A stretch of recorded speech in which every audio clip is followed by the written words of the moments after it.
Okay. Good morning, friends. Can we start now? So today we are starting with chapter number 1 and the name is what? Business Process Management. देखिए सब क्या लिखा हुआ है इस chapter के नाम को देखिए एक बार फिर से पेज नंबर 8 पर बिजनेस प्रोसेस क्या लिख दिया? बिजनेस को प्रोसेस मैनेजमेंट। सर इसमें इस पूरे नाम को एक काम करते हैं, 2 पार्ट में डिवाइड करते हैं। एक बिजनेस प्रोसेस करना और बिजनेस के प्रोसेस को मैनेज करना। इससे पहले हम आगे बढ़े, हमें यह समझना होगा कि what is the meaning of business process. चलो बताओ, what is the meaning of business process? Business process किसको बोलते हैं? मैं खाना खा रहा हूं, is it a business process? मैं गाना गा रहा हूं, मैं मेरे दोस्तों से बात कर रहा हूं, कि बिजनेस प्रोसेस है? नहीं साहब, बिजनेस प्रोसेस वो होती है जो बिजनेस के ऑब्जेक्टिव्स को अचीव करने के लिए की जाती है। कोई भी ऐसा काम जो आपके मकसद को पूरा करे, जो आपको बिजनेस ऑब्जेक्टिव अचीव करने में मदद करे, हम उसको बिजनेस प्रोसेस कहते हैं।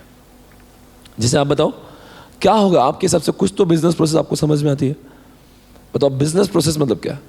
बिजनेस के अंदर बहुत सारे कामकाज होते हैं, जैसे एग्जांपल दे सकते हैं आप मुझे? सर बिजनेस के अंदर तो बहुत सारे काम होते हैं, पर कुछ काम ऐसे होते हैं जैसे सेल्स करना, परचेस। ये बिजनेस प्रोसेस है क्या साहब? सेल करना तो सबसे बड़ा प्रोसेस हो गया।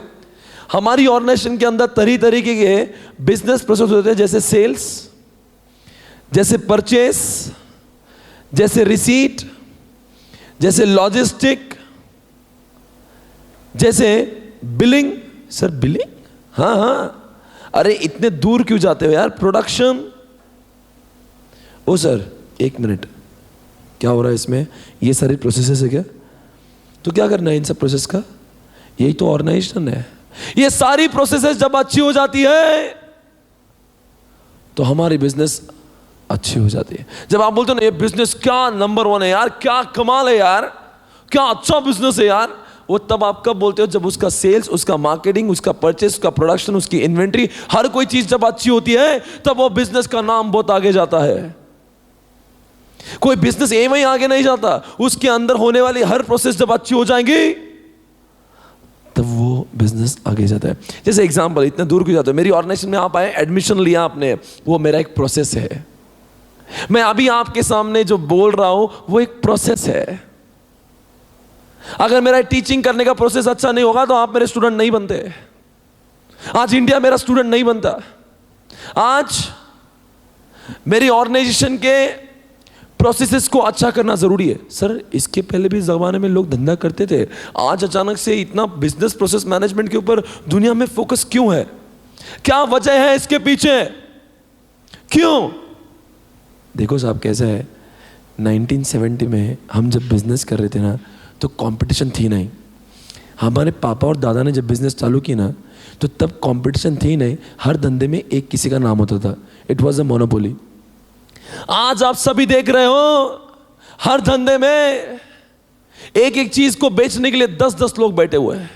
आजकल के जमाने में कस्टमर ही किंग हो चुका है और इस कस्टमर को खुश करना अब बहुत मुश्किल हो चुका है। और वो भी आपके पास में खराब प्रोसेस है और आप फिर भी चाहोगे कि मेरा ऑर्गेनाइजेशन अच्छा चले। मेरा सेल्स खराब है, मेरा परचेस खराब है, मेरा लॉजिस्टिक, मेरा ट्रांसपोर्टेशन, मेरा प्रोडक्शन सब खराब है, फिर भी मेरा बिजनेस नंबर 1 चलेगा। ये आपका वहम है। ये पापा के, सर मेरे पापा ने जो बिजनेस किया था मैं वैसे ही चला रहा हूं। बेटा पापा की चल गई क्योंकि पापा के जमाने में कंपटीशन नहीं था। आपके और मेरे जमाने में आप खुद समझ रहे हो।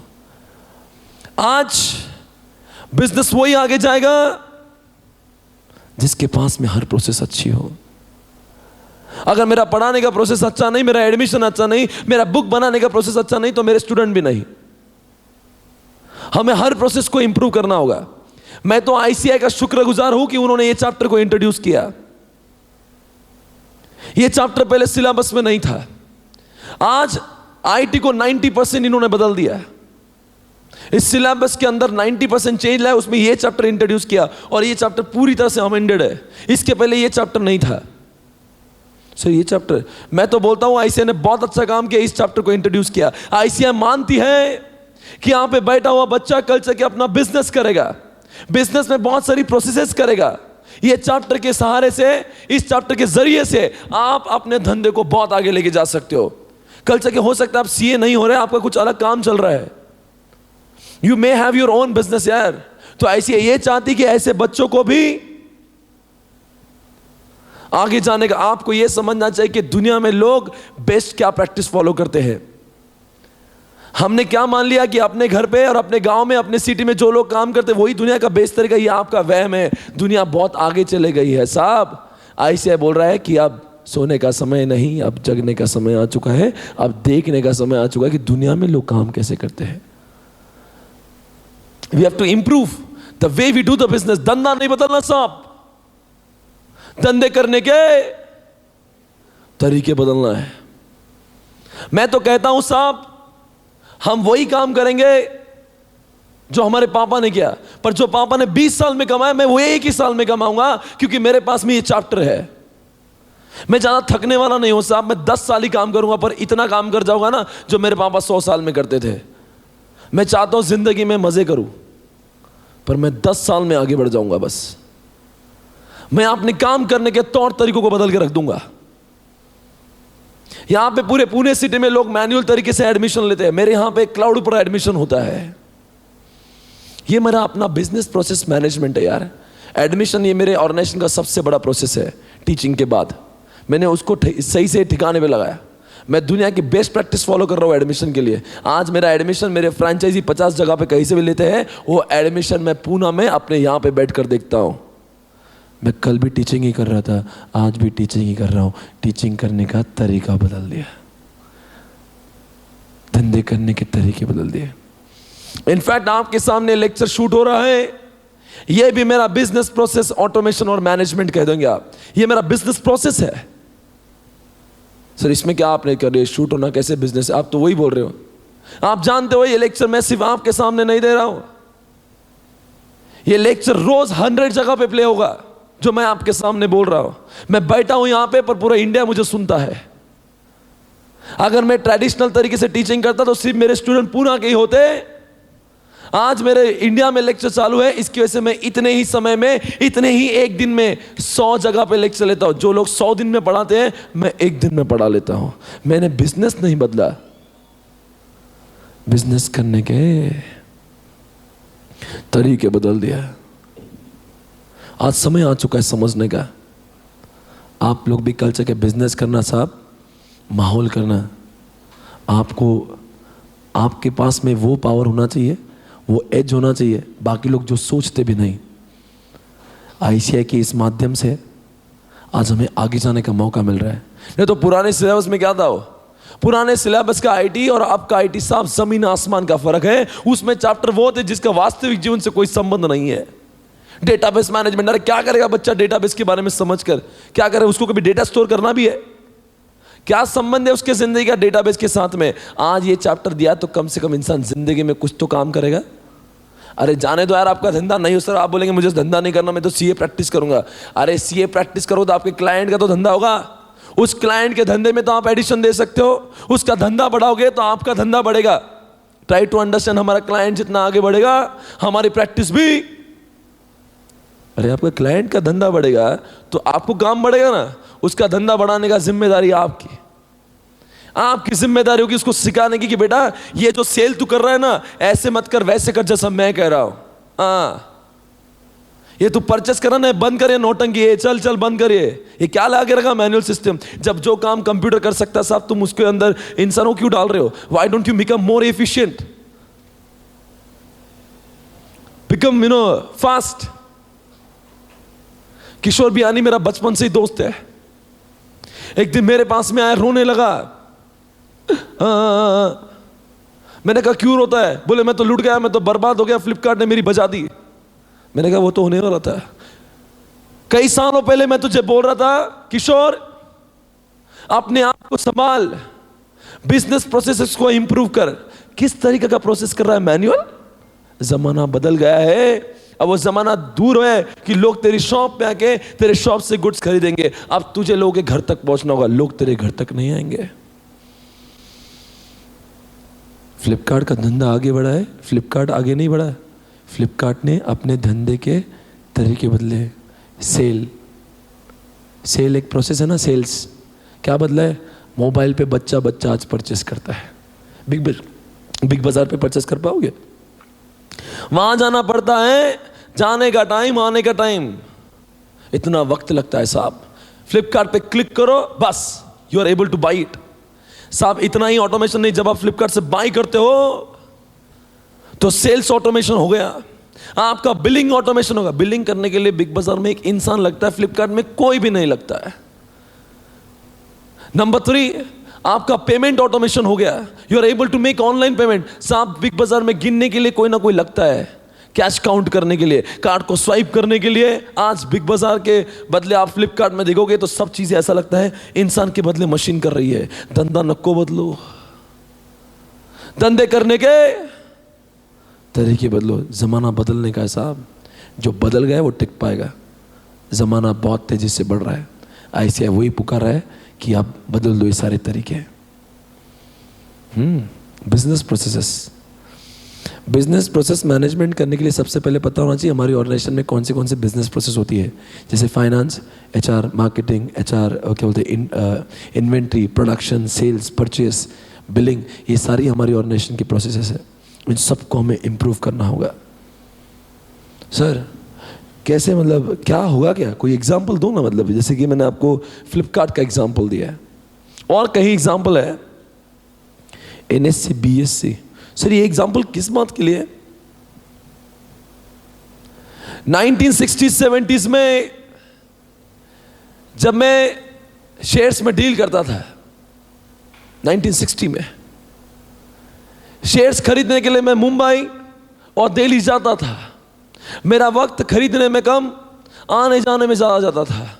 I was not at all efficient. एक शेयर्स को परचेस करने के लिए और सेल्स करने के लिए मैं इतने दूर जाता था। आज मैं क्लिक के ऊपर शेयर्स को बाय करता हूं, सेल करता हूं। NSC, BSc ने अपने परचेस और सेल्स के प्रोसीजर को इस तरह से बदला। आपको लगता नहीं ना आजकल NSC, BSc में buy sell become more efficient, less efforts, more productivity, less cost. जाने आने का कॉस्ट नहीं लगता है। आज NSC, BSc के एग्जाम्पल के बाद में IRCTC ले लीजिए। पहले जमाने में टिकट्स बुकिंग करने के लिए आपको वहां पे जाना पड़ता था। आज मैं अपने मोबाइल फोन से IRCTC के एप्लीकेशन में 2 मिनट में यहां से बाय कर लेता हूं। धंधा नहीं बदला IRCTC ने। कल भी रेलवे चलती थी, आज भी चलती है, सिर्फ धंधे करने के तरीके बदल दिए। पूरा यही तो खेल है साहब। पहले आपने आपके ऑर्गेनाइजेशन को स्टडी करना चाहिए, ढूंढना चाहिए कि मेरी ऑर्गेनाइजेशन में कौन सी वाहियात प्रोसेस है, और ढूंढो कि इनको अच्छा, दुनिया में लोग इसको, इसी चीज को कैसे अच्छी तरीके से करते हैं और मैं कैसे करता हूं। समझने का समय आ चुका है साहब। You have to identify your weak processes, take some corrective actions, make your processes more efficient. We should have world class processes. क्योंकि आजकल हमारा धंधा इंडिया में नहीं, हमारा धंधा ग्लोबल हो रहा है। हमारे कॉम्पिटिटर सिर्फ हमारे शहर के लोग नहीं, हमारे कॉम्पिटिटर दुनिया हो रही है। Because now internet has given what the platform of globalisation.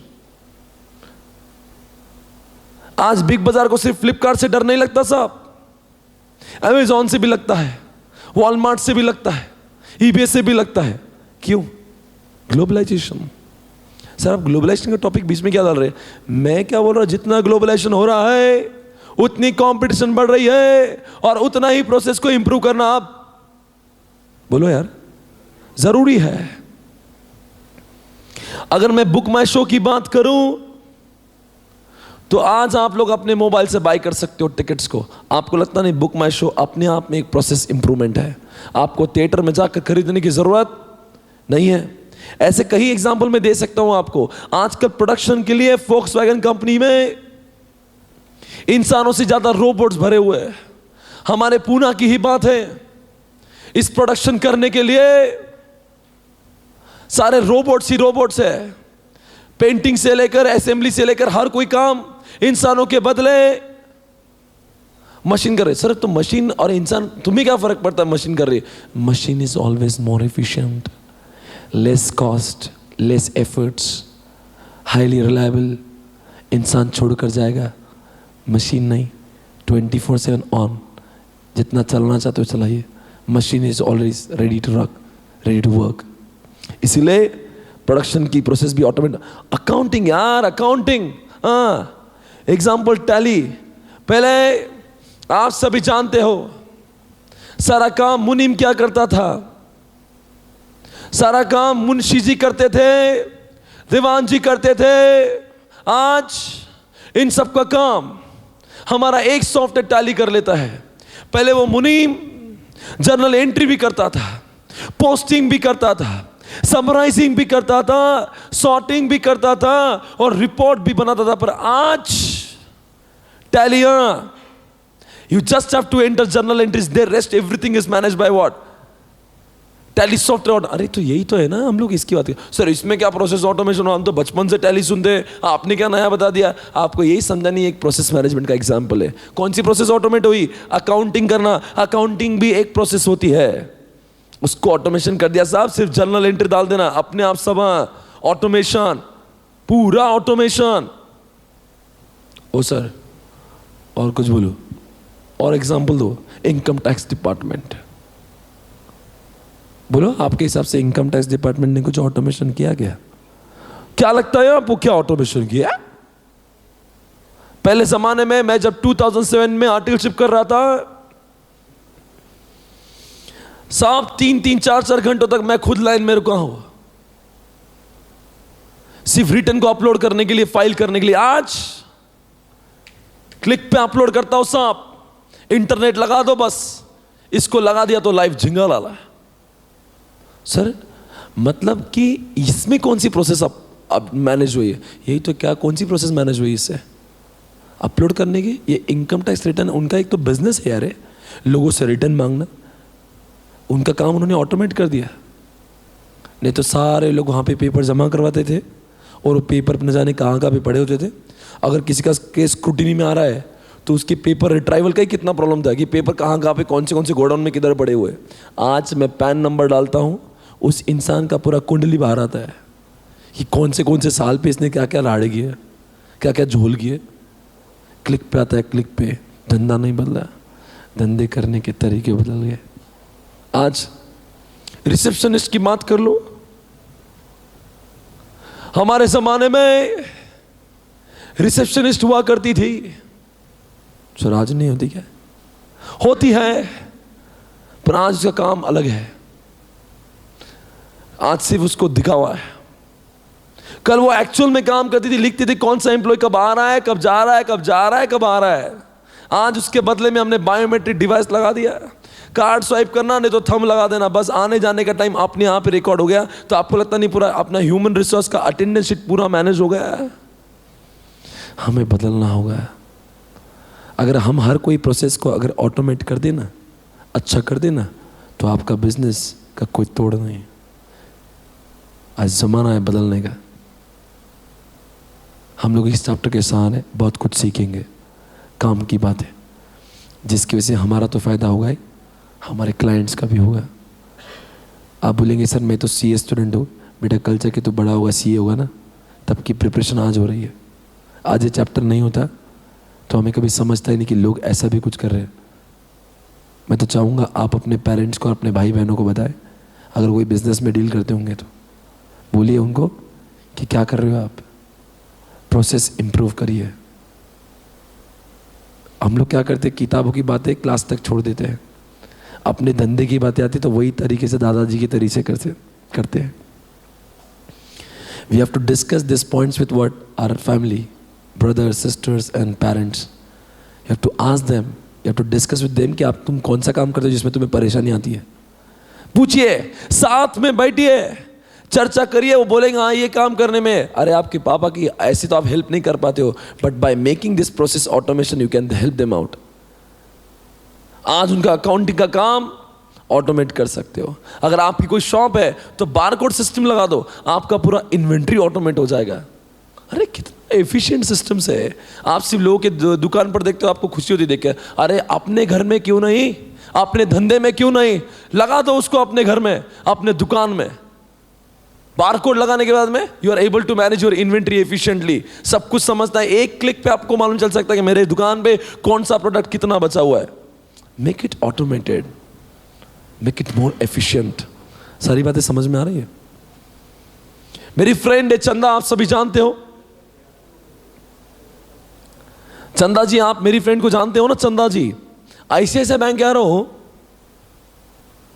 एक दिन मेरे पास में आई, रोने लगी। मैंने कहा चंदा जी हुआ क्या है? बोले कुछ नहीं, परेशान हो गई हो, बहुत नाम कमाया था मैंने इस जिंदगी में, मेरे नाम की पूरी वाट लग गई। मैंने क्या हुआ, किसने क्या गलत किया तुम्हारे साथ? ऐसा वैसा कुछ नहीं हुआ, तुम जो समझ रहे वैसा कुछ नहीं हुआ। आईसीआईसीआई बैंक इंडिया की सेकेंड लार्जेस्ट बैंक बन गई। तो मैंने बोला you have to be happy about it. ऐसी बात भी कोई ऐसे रोकर कहता है? बोले तुम मेरे दर्द को आज तक नहीं समझ पाए। मैंने कहा आप समझा दीजिए। विड्रॉल की बात,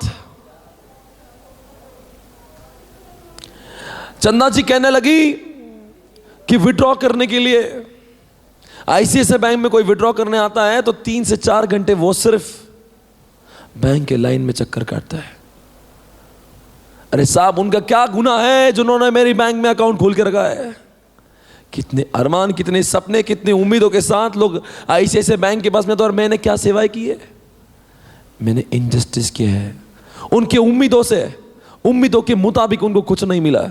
जब मैं, वो लोग लाइन में रहते, जब मैं वो चलती हूं, मैं वहां से गुजरती हूं, तब लोग सिर्फ गाली बकते हैं और मैं चुपचाप ठहरे चले जाती हूं।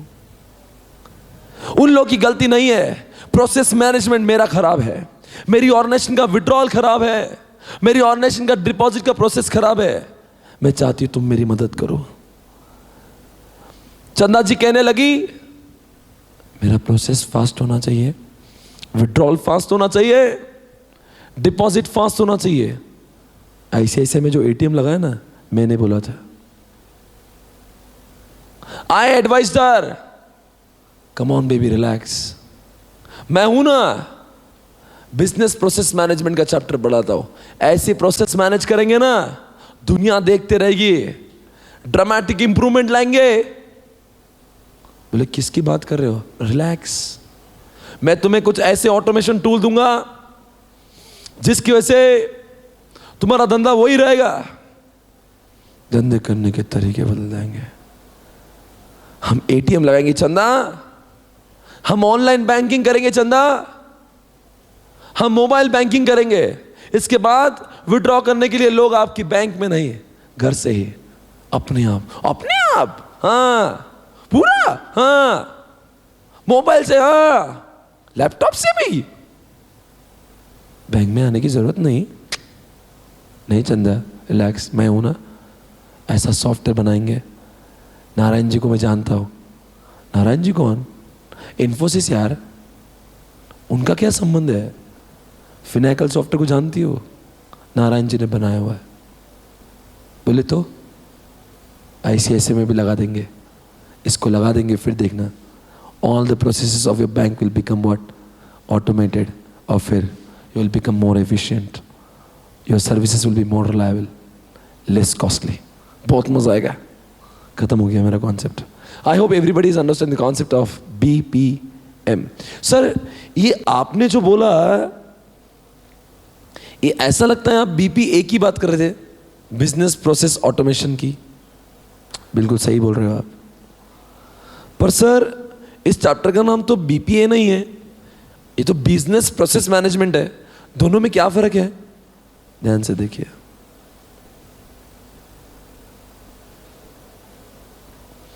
मेरे पास देखिए। ओ सर ये क्या है? ये है BPA, ये है BPM। सर दोनों में क्या फर्क होता है? अरे साहब, बिजनेस प्रोसेस ऑटोमेशन मतलब सिर्फ धंधों को ऑटोमेट करना, पर इसके पीछे आपको बहुत बड़ी मैनेजमेंट लगती होगी। साहब एटीएम लगा दो, बोलते क्या हवा है क्या, लगा दो, छू बोला लग गया एटीएम। इसके पीछे लोग हैं, इसके पीछे टीम है, इसके पीछे पैसा है, इसके पीछे मैनेजमेंट है, रोल्स एंड रिस्पॉन्सिबिलिटी है। आपको जगह खरीदना पड़ेगी, आपको एसी, आपको फायर एक्सटिंग्विशर, आपको इन्फोसिस से भी तो बात। ये काम क्या, ये ऑटोमेशन का पार्ट नहीं साहब, ये मैनेजमेंट का पार्ट है। बिजनेस प्रोसेस ऑटोमेशन करने के लिए आपको मैनेजमेंट की जरूरत पड़ती है। कोई भी बीपीए पॉसिबल नहीं होगा जब तक मैनेजमेंट नहीं होता। You need people along with you, you need team. आपको सॉफ्टवेयर डेवलपमेंट वाले लोग चाहिए रहेंगे। कौन लगाएगा, हम लोग को लगाना पड़ेगा। सॉफ्टवेयर डेवलपर को लगाना, रोल्स एंड रिस्पॉन्सिबिलिटी बांटना, टीम लगाना, ये सारी चीजें क्या नहीं है, ये बीपीए नहीं है, ये बीपीएम है। अब समझ रहे हो क्या, एटीएम में बीपीए है, पर एटीएम तो किसी ने लगाया होगा, किसी ने तो खरीदा होगा, किसी से बनवाया होगा। ये सब क्या, बिजनेस प्रोसेस मैनेजमेंट है। तो बताओ कौन किसके ऊपर निर्भर है हुआ, बोलो ना। बीपीएम बीपीए के ऊपर है या बीपीए बीपीएम के ऊपर? बीपीए का डिपेंडेंसी बीपीएम के ऊपर है। अगर मैनेजमेंट अच्छा नहीं होगा तो कोई भी बीपीए दुनिया में सक्सेसफुल नहीं होगा।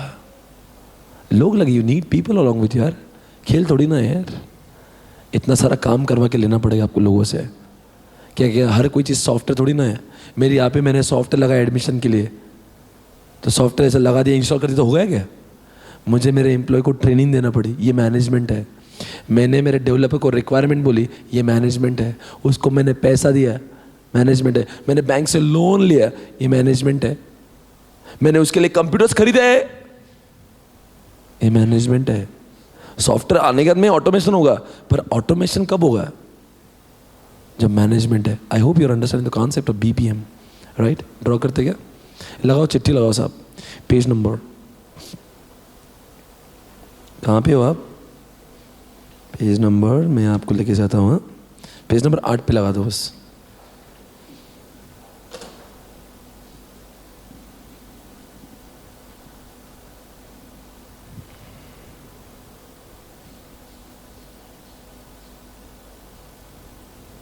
मैंने जैसा ड्रॉ किया वैसे ड्रॉ करोगे?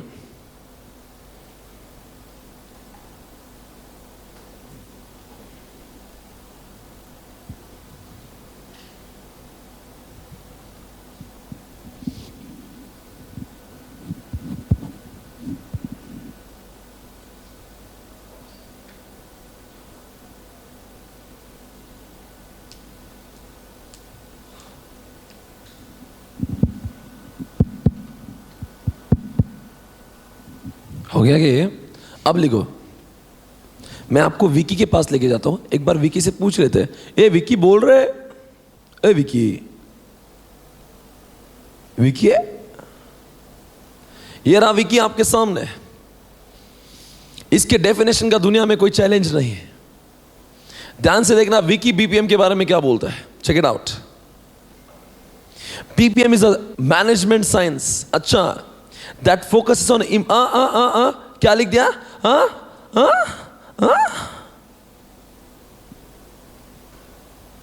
Focuses on what? Improving corporate performance. क्या करके? क्या करके? By what? By what? Come on come on. Managing and what? Optimising. क्या इसका मतलब होता है? Is a management science that focuses on what? Improving corporate performance by what? Come on come on. क्या अच्छा करके हमने कॉर्पोरेट का परफॉर्मेंस अच्छा किया? क्या अच्छा करके बोलो ना। हमने अपनी ऑर्गेनाइजेशन के बिजनेस प्रोसेसेस को, मतलब सेल्स, परचेस, रिसीट को, लॉजिस्टिक को, प्रोडक्शन को, R&D को हमने इस ढंग से मैनेज किया, इस ढंग से ऑप्टिमाइज कर दिया ताकि हमारा कॉर्पोरेट परफॉर्मेंस बढ़ गया। फ्लिपकार्ट नो एग्जाम्पल, कहाँ पहुँच गया यार फ्लिपकार्ट? हम लोग कहाँ हैं?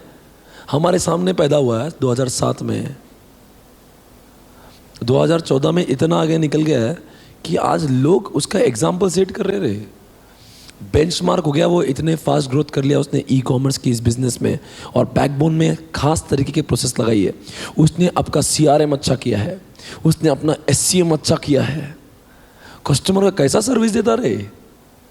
ऑर्डर किया क्या मैसेज, डिलीवर हुआ क्या मैसेज, नई ऑफर आई क्या SMS। बिजनेस खुद मैसेज नहीं करता, ऑटोमेशन। सर SCM के बारे में आपने कुछ कहा, सही इंसान को सही समय पे सही गुड सही क्वालिटी के अवेलेबल हो जाते हैं फ्लिपकार्ट से। क्या है ये SCM? सप्लाई मैनेज कर रहा है ना। आप लोग का भरोसा है क्या किसी के ऊपर? आपने बाय किया 8 दिन तक नहीं मिल रहा, फ्लिपकार्ट कब से बंद हो गया होता? बाय करने के 48 आवर्स में अपने घर पे। हाँ, क्या मैनेज किया है? Supply. Able to understand this? आगे देखना, कहाँ गया ये, इसको क्या हो गया?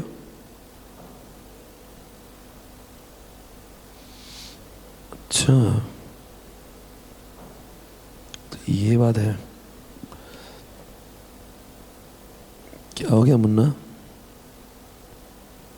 ओए,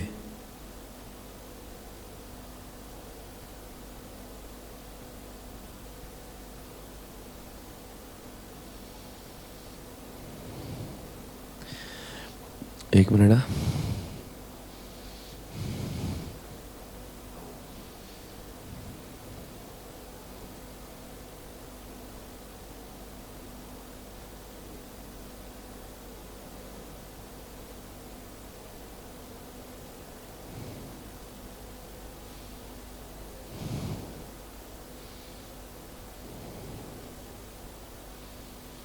BPM और ये रही BPM।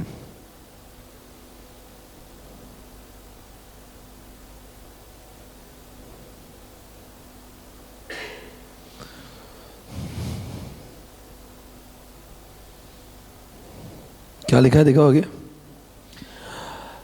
It can therefore be described as a what? Process optimization process.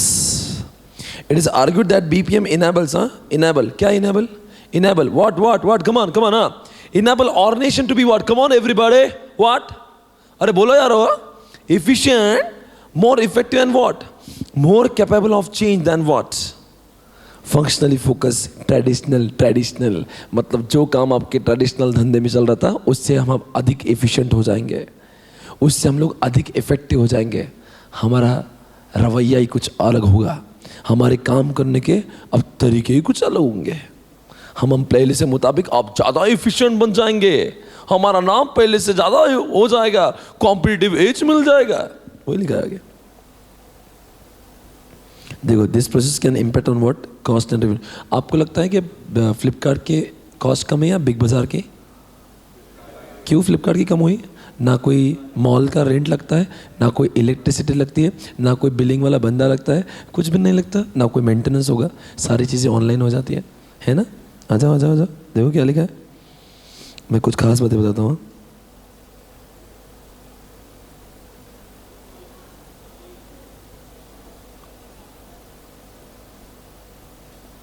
यहाँ पे क्या लिखा है?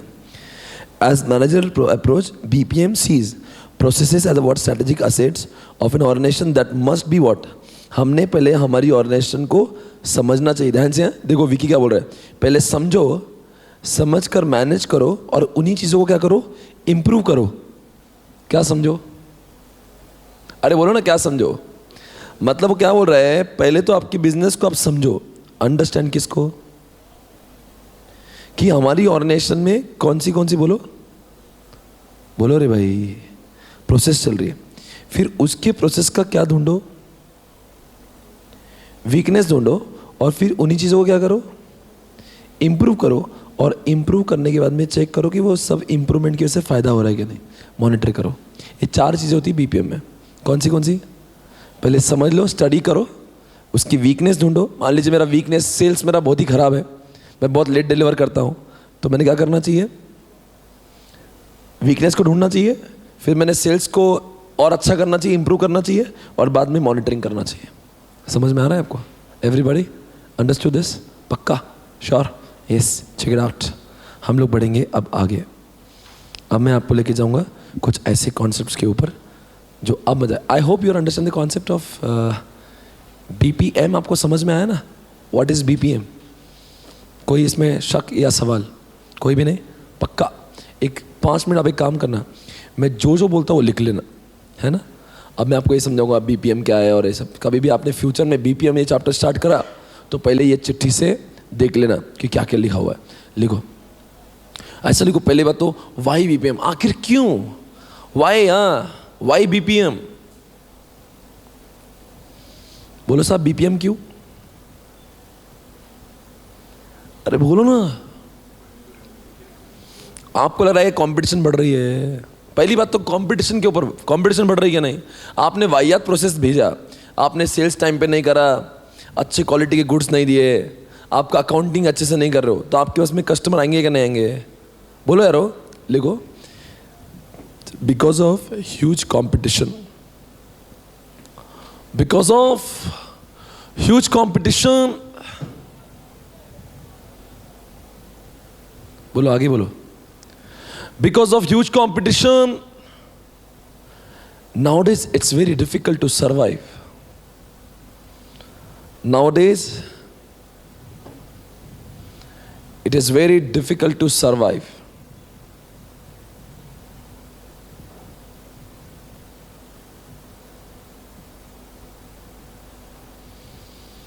It's time to improve our traditional processes.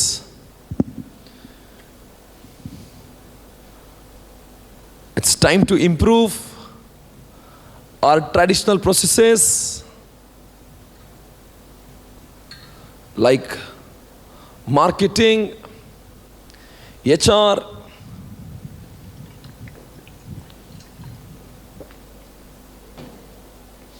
production, billing, sales,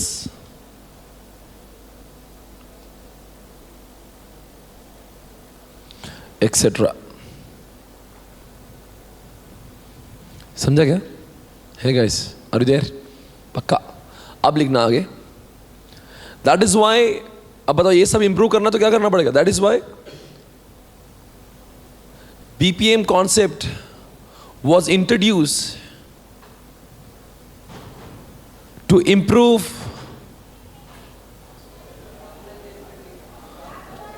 improve existing business process, to improve existing business process.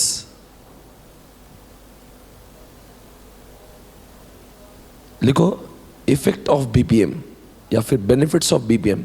क्या बोला था विकी? क्या बोला? बीपीएम करने से क्या होगा? कॉस्ट। लिखो नंबर 1 लेस कॉस्ट। और बोलो आगे, बोलो यार। अब एफिशिएंसी बढ़ेगी क्या नहीं? लिखो मोर एफिशिएंसी, कॉमा लिखो मोर इफेक्टिवनेस। आपकी सर्विसेज पहले से ज्यादा इफेक्टिव हो जाएगी। मोर इफेक्टिवनेस।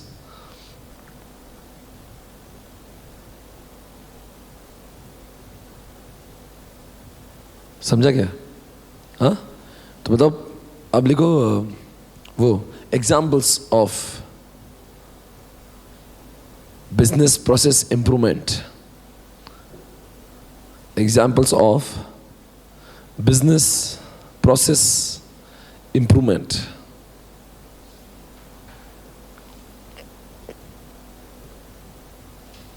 बोलो साहब बिजनेस प्रोसेस इंप्रूवमेंट करने के लिए एग्जांपल लिया ना हमने बहुत सारे। अब पहले एग्जांपल लिखो, आईसीआईसीआई ने क्या इंप्रूव किया? अरे बोलो ना अभी यार, ऐसे मत करो यार। लिखो एग्जांपल आईसीआईसीआई क्या इंप्रूव किया? बोला कौन सी प्रोसेस इंप्रूव करी? Process of withdrawal and deposits. Process of withdrawal and what? Deposits. आगे बोलो ये सब। अरे बोलो ना, ऐसा क्या कर रहे यार? नंबर 2 टैली ने क्या इंप्रूव किया? बोलो बोलो साहब, बोलो बोलो करो। हाँ, टैली से क्या इंप्रूव हुआ? अकाउंट्स। टैली से हमारा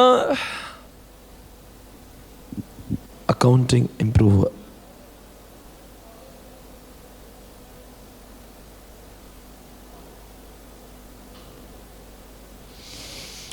अब लिखिए बायोमेट्रिक डिवाइस। जो अपना थंब और पाम का मशीन होता है ना अटेंडेंस करते समय, उसको बायोमेट्रिक बोलते हैं। BIO, biometric. लिखो अभी और बहुत कुछ लिखवाऊंगा मैं। चिट्ठियां लगाओ और चिट्ठियां खत्म हो तो और ऐड करो। हाँ जी, बायोमेट्रिक डिवाइस। बताइए साहब बायोमेट्रिक डिवाइस से क्या ऑटोमेट हुआ? अटेंडेंस अच्छा हो ना, अटेंडेंस लिखो, process of attendance, process of attendance लिखो। बुक माई शो, IRCTC, इनसे क्या ऑटोमेट हुआ?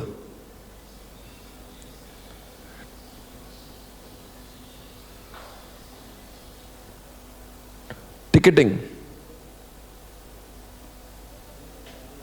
क्या ऑटोमेट हुआ? Ticketing, tickets.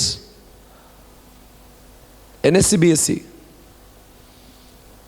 NSC BSc ने क्या ऑटोमेट किया? Purchase and sales. अब बताओ ई कॉमर्स फ्लिपकार्ट की वजह से क्या हुआ?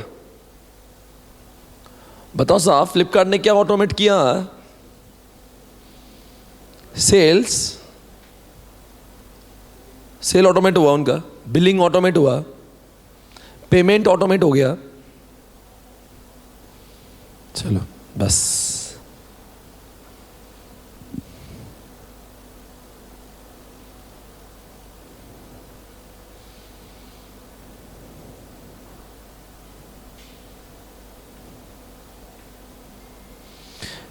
इसके बाद दोस्तों आपको आना है इस चैप्टर के कुछ खास एरिया पर, पेज नंबर 9 पर, और वहां पे लिखा है overview of business process and process flow. ऐसा लिखा है क्या 9 पर बच्चों? 9। अब उसके नेक्स्ट पेज पर आओ। आपको ऐसा अकाउंटिंग नजर आ रहा होगा, आ रहा है क्या नजर? उसके अंदर सेल्स नजर आ रहा होगा, आ रहा है? उसके अंदर परचेस नजर आ रहा होगा 11 नंबर पे, है ना? और 12 नंबर पे जाओ, आपको फाइनेंस नजर आ रहा होगा। सब कुछ नजर आ रहा है पक्का? अब मैं कुछ बोलूंगा, ओके? ध्यान से। आप सभी जानते हो कि हमारे बिजनेस में अकाउंटिंग कितना बड़ा रोल प्ले करता है। आप सभी चार्टर्ड अकाउंटेंट है। Don't you think it is required to be maintained? एक ट्रेडिशनल जमाने में हम अकाउंटिंग करते थे लेस एफिशिएंट, नो वो आदमी कर रहा है, वो पता नहीं क्या क्या लिख रहा है, सारा काम खुद कर रहा है, पोस्टिंग खुद करता, समराइजिंग खुद करता, सॉर्टिंग खुद करता। अब जब ये सारा काम, बोलो साहब, सारा काम टैली जैसा सॉफ्टवेयर कर रहा है, तो फिर हमने क्यों इन चीजों को इंसानों के थ्रू करना चाहिए? समझा क्या? पर कोई भी चीज को ऑटोमेट करने से पहले हमें ये पता होना चाहिए कि वो चीज होती कैसे है। आज I mean, क्या क्या करना पड़ता है। हम अकाउंटिंग को ऑटोमेट करेंगे, पर ये तो समझना पड़ेगा अकाउंटिंग होती क्या है। नहीं, इसका सवाल का जवाब दो पहले। आपको ये पता होना जरूरी है अकाउंटिंग क्या है। क्या accounting? Unless and until you know what is an accounting, you will not be able to improve the process of accounting. इसीलिए आज हमारे सिलेबस में हमें यह सिखाया गया है कि अकाउंटिंग की प्रोसेस होती कैसे है। तो आइए देखते हैं यहाँ पे पेज नंबर 10 पर, और ये यहाँ पे स्क्रीन पर आप सभी लोग देख सकते हो। ये रही प्रोसेस आपके सामने, मेरे साथ में देखिए आप लोग। यहाँ पे मुझे लगता है देखते से ही आप जैसे बच्चों को समझ जाएगा, क्योंकि हम लोग सब CA के स्टूडेंट्स हैं और एक कहानी 12th स्टैंडर्ड से ही चल रही है। पहले ट्रांजैक्शन होता है ना बच्चों, ट्रांजैक्शन? अरे बोलो ना यार। फिर हम लोग उस ट्रांजैक्शन का जर्नल एंट्री करते हैं। ट्रांजैक्शन होता मतलब क्या? आपने कोई सेल किया तो आपने वाउचर बनाया होगा ना उसका, क्या नहीं? वाउचर, सेल्स वाउचर, बिल बना, बिल, उसका अकाउंटिंग होना चाहिए कि नहीं? अभी तो बिलिंग हुआ, अकाउंटिंग होना पड़ेगा ना। उधारी पे बेचा तो लिखना पड़ेगा, debtors account debit to sales. इसको बोलते हैं जर्नल एंट्री। सर ट्रांजैक्शन हो गया, जर्नल हो गया, ये क्या है? पोस्टिंग करना जरूरी है क्या? नहीं करूंगा मैं। सर नहीं करेंगे तो फिर नहीं, जर्नल एंट्री करेंगे। क्या आपको लगता है पोस्टिंग करना जरूरी है? अरे बोलो यार। सर पोस्टिंग करना इसलिए जरूरी है बिकॉज उस इंसान का अकाउंट सेग्रीगेट कैसे होगा? वो इंसान साल में अलग अलग बार 10-10 बार आया हुआ है। हम क्या करेंगे, उसका एक अकाउंट बनाएंगे, वो चाहे किसी भी दिन पे आया होगा, उसका एक लेजर में पोस्ट करेंगे। तो पोस्ट, अभी तक की 3 बातें बताओ क्या क्या किया हमने? जर्नल किया, ट्रांजैक्शन हुआ, जर्नल किया, पोस्ट किया, बाद में ये सारा पोस्टिंग करके एक अनएडजस्टेड ट्रायल बैलेंस बनता है। आप सभी अकाउंटिंग के छात्र, में ज़्यादा डिस्कशन नहीं करूँगा क्योंकि अगर ये नहीं आता तो फिर हमारा सीए बनने का अधिकार ही नहीं। और मैं आपका अकाउंटेंट, अकाउंट्स का प्रोफेसर नहीं हूँ। मैं क्या पढ़ा रहा हूँ आपको? आईटी में मैं अकाउंट्स पढ़ा रहा हूँ। तो आप मुझसे ये मत पूछना है अनएडजस्टेड ट्रायल बैलेंस क्यों है, फिर अब क्या होता है। इतना ही मस्ती तो फिर एक काम करो, सीपीटी वापस दो। अनएडजस्टेड ट्रायल बैलेंस की बात करेंगे, पर हम लोग देखते हैं प्रॉब्लम के नीचे कुछ एडजस्टमेंट होती है। कभी कभी साल में अकाउंटिंग करते समय हम कुछ चीज़ें गलत एस्टिमेट कर लेते हैं। जैसे मैंने बैड डेट्स एस्टिमेट किया था 10,000, पर 3,000 मेरे रिकवर हो गए। ऐसा होता था कि कुछ एडजस्टमेंट नहीं आती कि प्रॉब्लम्स के नीचे, तो हमें वो 31 मार्च को सब एडजस्टमेंट करना पड़ेगी। ए गाइस, मैंने पहले सोचा था कि ये जो एक्सपेंसेस जो मैं कर रहा हूँ, इस एक्सपेंसेस का यूटिलाइजेशन इसी साल में हो जाएगा 10 लाख का, पर मुझे मालूम चला इस एक्सपेंसेस का फायदा अगले साल भी होने वाला है। तो मैंने इस साल ही 10 लाख रुपए डेबिट कर दिया था, पर कि डेबिट इस साल 10 लाख रुपए का होना चाहिए क्या? वो 5 लाख इस साल होना चाहिए, 5 लाख अगले साल होना चाहिए। तो मुझे एडजस्टमेंट करना पड़ेगी ना। अरे तुम ऐसे क्या देख रहे हैं मेरे पास? एडजस्टमेंट मालूम है क्या नहीं है? और एक आधे एडजस्टमेंट बोल के बताओ, कोई भी एक एडजस्टमेंट बताओ, कुछ ज़्यादा रही है। डेप्रिसिएशन क्या? हाँ, उसकी पहले एंट्री नहीं करते और डेप्रिसिएशन की जो एंट्री है उसका डेप्रिसिएशन चार्ज करने का रहेगा, तो आपको करना पड़ेगा। तो ये सारी चीज़ें हम लोग क्या करते हैं, इसको एडजस्टमेंट बोलते हैं। और एडजस्टमेंट होने के बाद में हमारी जो बैलेंस शीट बनती है उसको हमारा जो ट्रायल बैलेंस बनता है उसको हम लोग एडजस्टेड ट्रायल बैलेंस बोलते हैं। पर क्या अभी भी लेजर क्लोज हुए हैं क्या? क्या लेजर को क्लोज करने की ज़रूरत होती है क्या? हाँ या ना? अगर मान लीजिए किसी का लेजर है या तो कोई एक्सपेंसेस अकाउंट है, क्या आपको लगता है उस एक्सपेंसेस अकाउंट को क्लोज कर देना ज़रूरी है?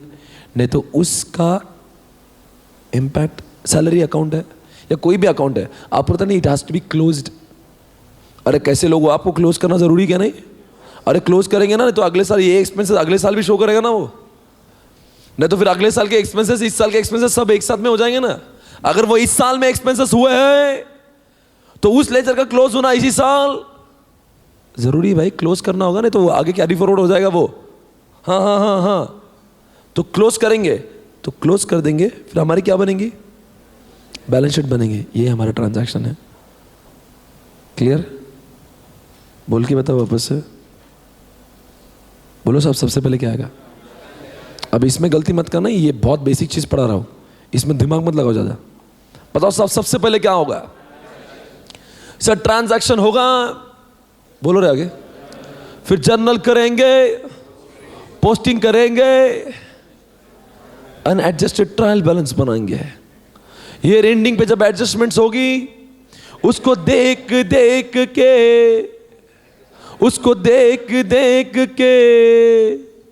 बोलो ना, आप क्या बनाएंगे?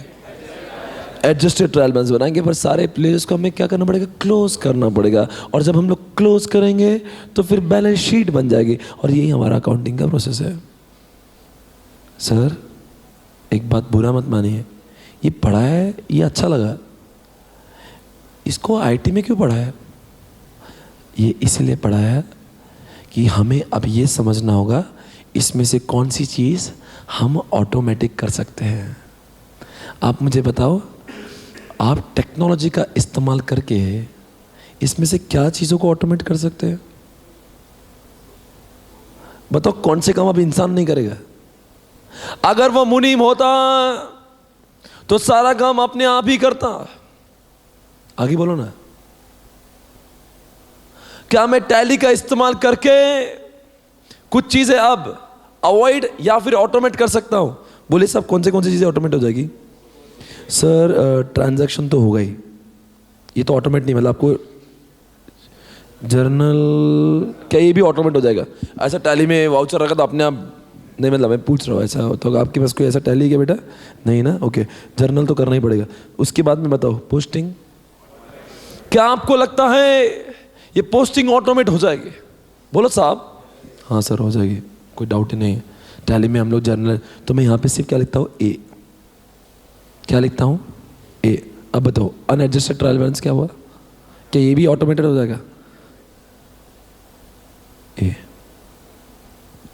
एडजस्टमेंट भी बोलो ना ऑटोमेटेड हो जाएगा। नहीं बोलो आप स्टूडेंट, आप कुछ भी बोल सकते हो। एडजस्टमेंट भी ऑटोमेट हो जाती है क्या हमें करना पड़ेगा वहाँ पे बस। बाद में adjusted trial balance, closing, closing, उसके बाद में फाइनेंशियल स्टेटमेंट अपने आप होगा या नहीं होगा? क्या फाइनेंशियल स्टेटमेंट अपने आप हो जाएगा? बैलेंस शीट अपने आप बनेगा? इसमें से कितने काम, ये जो 4 जगह पे ए लिखा है मैंने, क्या आपको लगता है ये सारे काम ऑटोमेटेड हो जाएंगे? जवाब दीजिए साहब। ये मैंने आज आपने इसको इतने डिटेल में लिखा, इसलिए अब जब बोलते हैं ना अकाउंटिंग ऑटोमेट हो रही है, तो अर्थात ये 4 काम ऑटोमेट करने के लिए आपको सॉफ्टवेयर बनाना होगा, अन्य सारे काम इंसान को ही करना पड़ेंगे। पर जो भी साहब 10 में से 4 काम भी अगर इंसान के बदले मशीन कर रहा है, so don't you think it will increase your efficiency, effectiveness? खत्म हो गया, this concept is over. Understanding this? पक्का समझ में आया? Everybody understood? Tell me once again. बोलो साहब, एक बार बोल दीजिए। ट्रांजैक्शन, बोलो यार।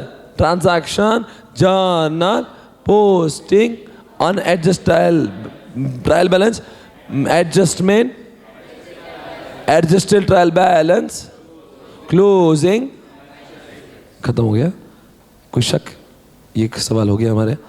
आप एक काम करना, आपके बुक में शायद से ऐसी प्रोसेस मैंने वहाँ पे लिखी ना, सर्कल बना के, पेज नंबर देखिए 10 पर है क्या लिखा हुआ है ना? अब ज़रा मैं चाहूँगा आप इसमें से ए कर दो। कहाँ पे ए करोगे? कौन सा पोस्टिंग वाला ए कर दोगे? वहाँ पे ए लिख देना सर। और कहाँ पे ए लिखना पड़ेगा? बोलो ना। अनएडजस्टेड ट्रायल बैलेंस के पास। और बोलो कहाँ पे ए करोगे आप? बोल रहे भी नहीं। एडजस्टेड ट्रायल बैलेंस, उसके बाद बोलो ना।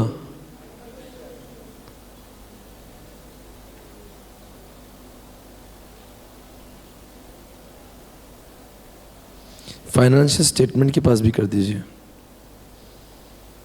ठीक है। शायद से इस इमेज में थोड़ा सा कुछ चेंजेस है क्या? ये नेट से डाउनलोड किया हुआ इमेज है, आईसीआई का नहीं। आप ऐसा मत बोलना आईसीआई दोनों जगह पे गलत लिख रही है। ये नेट पे प्राप्त हुई इमेज है जो ऑलमोस्ट सेम है। चाहे तो आपको ये कन्फ्यूजन हो रहा होगा, तो आप जो आईसीआई का जो लिखा हुआ टेक्स्ट है ना, टेक्स्ट लेफ्ट साइड में टेक्स्ट में लिखा है ना, इमेज को छोड़ दो, वहाँ पे लिख दो। कहाँ पे ऑटोमेट लिखोगे आप? इमेज को छोड़ दो, वहाँ पे लिखो रे, पेज नंबर 10 पे। हाँ, कहाँ पे ऑटोमेशन लिखोगे आप? बोलो ना। लेजर को ए कर दो, ट्रायल बैलेंस को ए कर दो, एडजस्टेड ट्रायल बैलेंस को ए कर दो, फाइनेंशियल स्टेटमेंट को ए कर दो। उसके बाद में हमारा एक कॉन्सेप्ट आ रहा है जिसका नाम है सेल्स। दोस्तों, जैसे हमने फाइनेंस का समझ गया होगा, कोई इशू है? ये क्यों देख रहे हैं, आपको समझा गया? क्या आप मानते हो फाइनेंस भी एक प्रोसेस है? क्या आप मानते हो सेल्स भी एक प्रोसेस है? बोलो यारो, बोलो। क्या आपको लगता है फ्लिपकार्ट हमें सेल करता है? होगा नहीं? क्या फ्लिपकार्ट हमें सेल करता है? तो देखते फ्लिपकार्ट की ये सारे प्रोसेस को। जैसे हमने आपको उस दिन बताया था, हमने मोबाइल खरीदा था यहां से। समझना होगा आपको अब। अगर आपने फ्लिपकार्ट से मोबाइल खरीदा है, बोलो यारो, तो हमें क्या करना पड़ती है यहां पे आके? बोलो ना यार। हमें फ्लिपकार्ट पे जाके ऑर्डर देना पड़ती है ना बच्चों? बोलो ना। ऑर्डर देंगे या नहीं देंगे? सर फिर ऑर्डर देंगे, देखना मत। इसके बाद बताओ क्या होगा? सर इसके बाद में ऑर्डर हम देंगे तो ऑर्डर रिकॉर्ड तो होना चाहिए ना। हमने लिखा और वो रिकॉर्ड ही नहीं हुआ तो? डू यू थिंक रिकॉर्डिंग होना चाहिए? हाँ या ना में जवाब दो बस। मैंने जो भी मेरा एड्रेस लिखा हो, क्या आपको लगता नहीं वहां पर रिकॉर्ड होना चाहिए? जो भी आइटम मैंने सेलेक्ट किया हो, क्या आपको लगता है वो रिकॉर्ड होना चाहिए? हाँ हाँ हाँ हाँ, ओके, रिकॉर्डिंग। अब मुझे बताओ इसके बाद वाला ये स्टेप है, ये क्यों जरूरी है? Pick release. मैंने तो मोबाइल मांगा था, ये रिलीज क्या हो गया बीच में? मोबाइल मांगो था, मैंने लिखा ना सर आप ये परचेस कर रहे हो सेल्स। अरे मेरे पॉइंट ऑफ व्यू से परचेस है, but right now I am not talking for मेरे पॉइंट ऑफ व्यू से। अरे तुम बोलो ना यार, वे टॉकिंग फ्रॉम किसके पॉइंट ऑफ व्यू से? तो आप मुझे बताओ, आप जाके बुक में पढ़ो पेज नंबर 10 पर, और वहां पे लिखा है पिक रिलीज। आपको जवाब देना है what is the meaning of pick release. Sir pick release बोलो तो पिक रिलीज क्या है रे? वेयर हाउस, उसके बाद वाला पॉइंट पढ़ो शिपिंग। मुझे लगता है ये दोनों पॉइंट में मुझे कुछ कंफ्यूजन हो रहा है यार। What is the difference between pick release and shipping? Sir आपने ऑर्डर कर दिया ना, कहां पे गए हो? अरे बोलो ना, फ्लिपकार्ट पे गया ना, तो फ्लिपकार्ट पे ऑर्डर जब जाएगा तो आप वेयर हाउस को बोलेंगे ना, ए वेयर हाउस वाले वो उसके पास दे। क्या वेयर हाउस आपके घर पे लेके आएगा क्या? नहीं बोलो यारो, वेयर हाउस पे एक बंदा होगा, वो बोलेंगे ए DTDC लेके जा। तो ये यहां पे पिक रिलीज में क्या हुआ, मैं लिख दूं क्या? देखो यहां पे मैंने क्या लिखा, कस्टमर ने ऑर्डर दिया, ये कस्टमर है, ओके। ये उसका यहाँ पे क्या रिकॉर्ड हुआ, उसका मोबाइल नंबर, उसने जो आइटम लिया होगा वो, या फिर उसका एड्रेस, वो सब चीज़ें यहाँ पे होंगे। What is the meaning of this pick release? बोलो ना यार। अब वेयर हाउस ने किसको बोला होगा? मैं मान के चल रहा हूँ उनका कुरियर DTDC है। अब बताओ शिपिंग मतलब किसने किसके घर पे लाया? शिपिंग बोल तो ये DTDC ने, बोलो ना, कस्टमर के घर पे लाके दे दिया। समझा कि नहीं समझा अब तक? बोलो सभी लोग समझ रहे हो? अब उसके बाद में जवाब देना, ये इनवॉइस क्या है?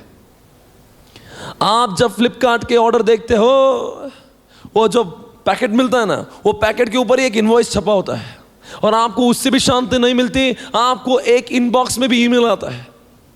बिल आता ना, इनवॉइस बोलते पैसे देंगे ना, ये पैसे दे। अरे तो बिल देना यार, मुझे खर्चा लिखना है तो बिल दे, बगैर बिल के कैसे पैसे दूं?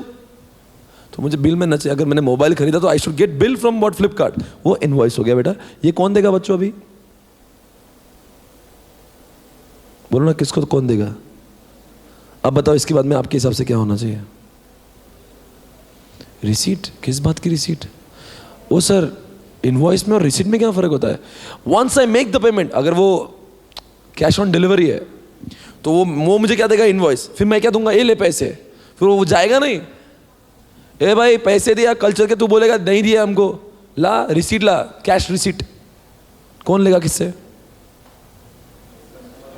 फ्लिपकार्ट कस्टमर से, कस्टमर फ्लिपकार्ट से? क्या मांगेगा?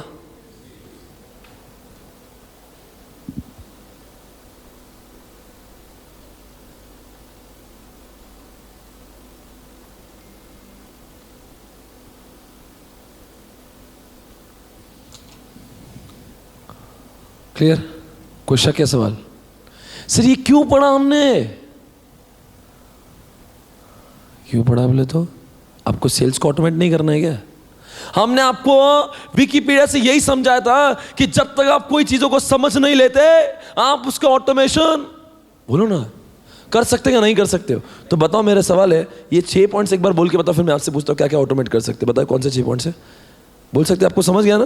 बोलो साहब, क्या हुआ? नंबर 1, ऑर्डर दी, ऑर्डर देने के बाद में क्या होना चाहिए? रिकॉर्डिंग। रिकॉर्डिंग के बाद क्या होना चाहिए? रिकॉर्डिंग के बाद होना चाहिए साहब पिक रिलीज। पिक रिलीज मतलब क्या? वेयर हाउस देगा किसको? DTDC को देगा। उसके बाद में बोलिए, फिर DTDC वाला मेरे घर पे लेके आएगा, मैं उसको शिपिंग नाम देता हूं। और जब मेरे घर पे आएगा तो मुझे एक इनवॉइस देगा, जब मैं उसको पैसे दूंगा तो मुझे रिसीट देगा। लास्ट में क्या लिखा है देखिए।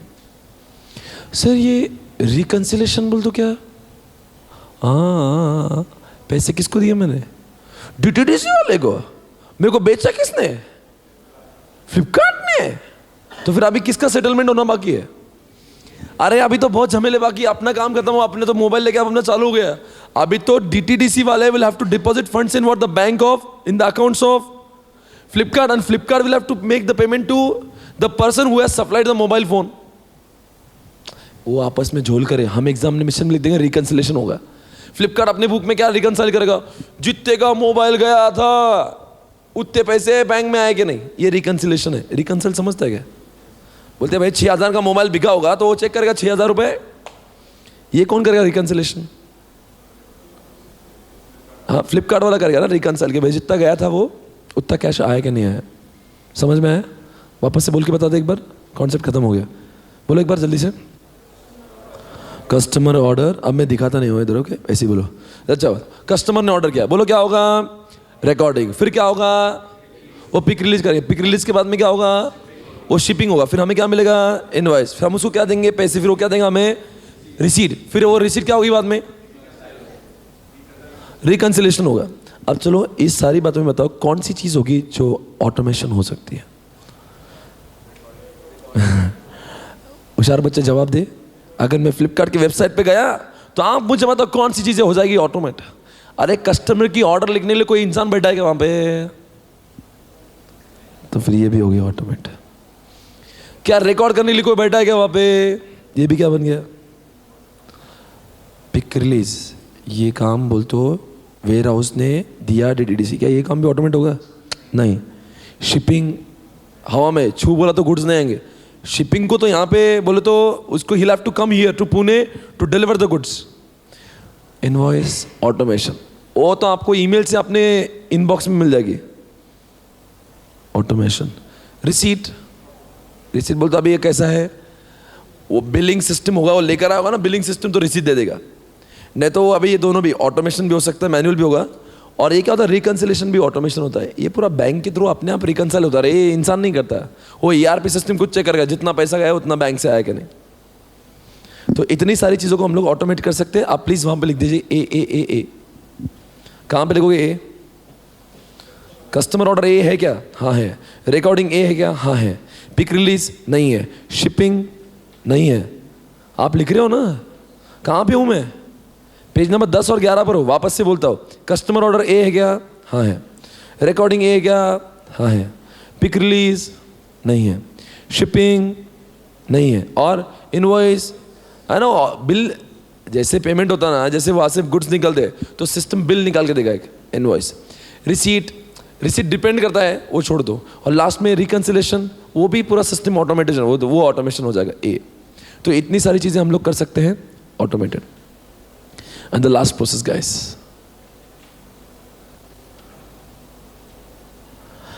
सर अभी ये परचेस चालू हुआ, परचेस। वापस से मेरा सवाल है, हम इसको क्यों पढ़ रहे हैं। अरे कहानी वही भाई, हमें करना क्या है, प्रोसेस का बोलो ना ऑटोमेशन। तो हमने पहले फाइनेंस को ऑटोमेट करने के लिए फाइनेंस को समझा, सेल्स को ऑटोमेट करने के लिए सेल्स को समझा। अब परचेस को ऑटोमेशन करना है तो परचेस को समझना पड़ेगा ना, तो फिर परचेस को समझो। ए गाइस गेटिंग दिस। आप जानते हैं सर परचेस मतलब कौन परचेस, मतलब ये अपना परचेस नहीं है फ्लिपकार्ट का। मैं अभी इस समय अपने पॉइंट ऑफ व्यू से नहीं बात कर रहा हूँ, मैं ऑर्गेनाइजेशन का परचेस बात कर रहा हूँ। नहीं नहीं नहीं, आपके दिमाग से निकाल दो। हाँ, अगर आपने सोचने में लफड़ा किया तो पूरा अंदर लफड़ा है आपकी। It's not from your point of view, it's from the what, Flipkart के पॉइंट ऑफ व्यू से फ्लिपकार्ट कैसे परचेस करता है, या फिर तो कोई भी मैन्युफैक्चरिंग कंपनी कैसे परचेस करती है। आपकी बात नहीं हो रही है। आप लोग बिजनेस का ऑटोमेशन कर रहे हैं, मतलब ये कस्टमर ऑटोमेशन हो रहा है कि बिजनेस वाला ऑटोमेशन कर रहा है। अरे यार बोलो ना। तो बिजनेस वाला ये सोचेगा मैं क्या क्या परचेस करता हूँ, किससे करता हूँ, वो सारी बातें आएगी। तो आप मुझे बताओ क्या लिखा है भाई, टिपिकल साइकिल ऑफ व्हाट, बोलो साहब। आप ध्यान से सुनना, ध्यान से। आपको मालूम है जनरली परचेस होता कैसे है।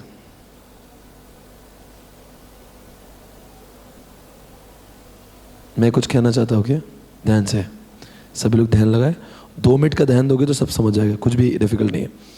देखो सबसे पहले मस्ती चढ़ती है प्रोडक्शन डिपार्टमेंट को। कोई भी कस्टमर का ऑर्डर है तो प्रोडक्शन डिपार्टमेंट, ये प्रोडक्शन चल बना। प्रोडक्शन बोलता है अरे यार इन्वेंट्री नहीं यार, रॉ मटेरियल नहीं यार, कहां से बनाऊं मैं। वो किसको बोलेगा, इन्वेंट्री डिपार्टमेंट को। समझ के लो हाँ मैं जो बोल रहा हूं। फिर इन्वेंट्री डिपार्टमेंट बोलेगा ए खरीदो रे भाई। अब आपको लगता होगा ये सप्लायर है यहां पे बैठा हुआ। आपसे मेरा सवाल है, देखते आपको कितना नॉलेज है, क्या इन्वेंट्री डिपार्टमेंट डायरेक्टली सप्लायर को ऑर्डर करेगा क्या, हाँ या ना। अगर इन्वेंट्री डिपार्टमेंट खुद ही सप्लायर को चूज करने लग गया तो फिर इस इंसान की क्या गलती है। एक काम करो, इसको नौकरी से निकाल दो। ए भाई तू ही कर ले, परचेस कर भाई, तू ही कर, इसको जाने दो, मरने दो इसको, तू ही कर ले, मेरा तो कुछ काम, मेरी तो कोई इज्जत ही नहीं साहब। कम ऑन बेबी रिलैक्स, आज के बाद में नहीं करूंगा परचेस। बस इन्वेंट्री को परचेस करना है ना, तो वो परचेस डिपार्टमेंट को फोन लगाता है ए परचेस डिपार्टमेंट अच्छा सप्लायर देख के पहले तो तू कोटेशन मंगवा, फिर कोटेशन को कंपेयर कर, फिर जो सप्लायर अच्छा होगा ना, जिसके भाव सबसे कम होंगे, उससे खरीद लेना। इस तरह से होता है।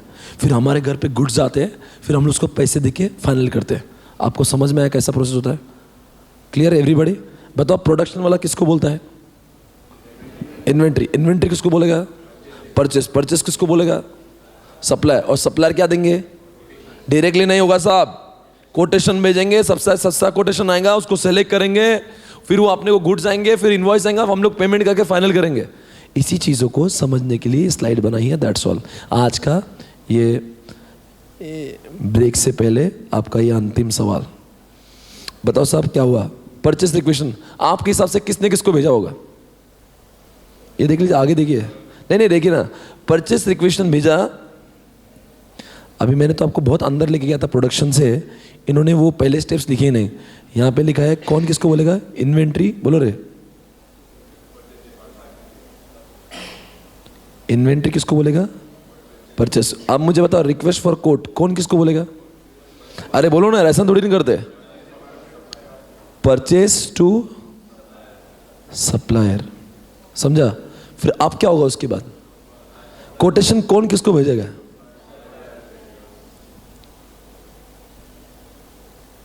सप्लायर किसको भेजेंगे? हाँ, परचेस। इसके बाद वाली प्रोसेस में समझा पाओगे मुझे? अब किसने किसको कोटेशन भेजे? सारे 10 सप्लायर ने बोला हम सस्ते में देंगे। अब हमें क्या करना पड़ेगा सबका? बोलो ना, बोलो। हम लोग करेंगे कंपेयर, और फिर कंपेयर करने के बाद क्या करेंगे? हम लोग सेलेक्ट करेंगे। आपके बुक के हिसाब से क्या पॉइंट है? मैंने गलती से अभी पेमेंट स्लाइड में लिखा हुआ है। क्या लिखा है तेरा? 4th पॉइंट देखिए, लिखा है ना परचेस ऑर्डर। तो यहाँ पे मैंने पेमेंट लिखा तो गलत किया है ना?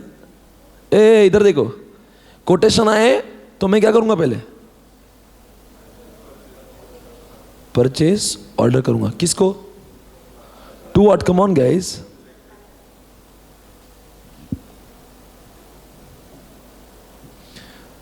मैं परचेस ऑर्डर भेजूंगा किसको? आप मुझे बताओ उसके बाद क्या होगा?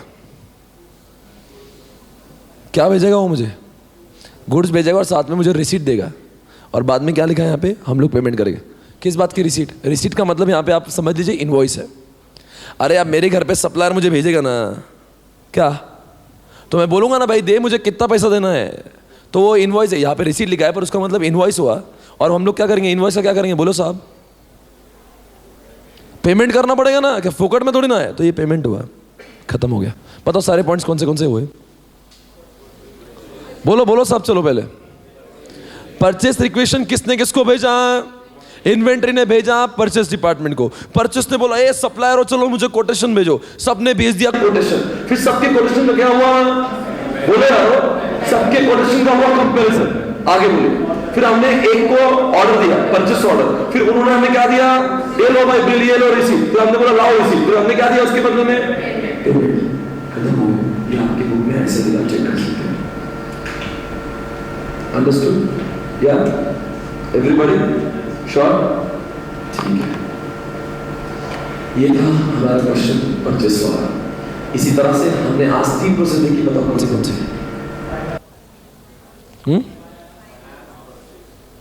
Finance, sales, purchase. Understood? Yeah see you after break. Thank you very much guys, take care, bye bye.